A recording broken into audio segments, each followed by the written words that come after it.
This channel does not promote any violent, harmful, or illegal activities. All content provided by this channel is meant for an educational purpose only.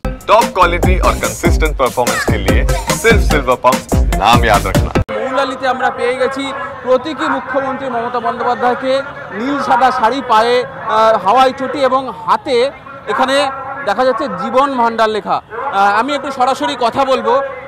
আমরা দেখি এই ধরনের আপনি কি সাজে সেজে এসেছেন সেটাকে জানতে চাইবো। আজকে আমি দিদির সাজে এসেছি। দিদির অনুপ্রেরণায় যেমন দিদি লক্ষ্মী ভাণ্ডার দিচ্ছেন নারীদের জন্য, ঠিক সেরকমই আজকে একটি ছোট্ট শিশুর চিকিৎসার জন্য আমরা জীবন ভাণ্ডার নিয়ে বেরিয়েছি।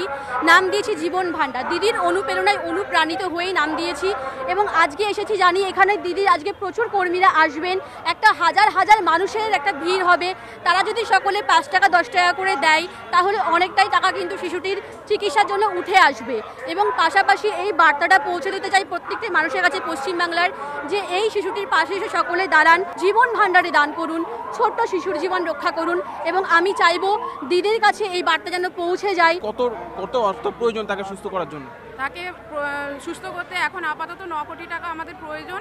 এখন উঠেছে 1 কোটি 27 লক্ষ মতো। আমরা চাই দিদির এটা নজরে আসুক এবং দিদি আমাদের পাশে দাঁড়ান, এই বাচ্চাটিকে বাঁচাতে সাহায্য করুন। আবেদনের দিন হিসেবে 21শে জুলাইকে বেছে নেওয়া হয়েছে, তার কারণ এই দিন অসংখ্য তৃণমূল কর্মী সমর্থক শীর্ষ নেতারা কলকাতা শহরের বুকে আসে শহীদ দিবস পালন করতে।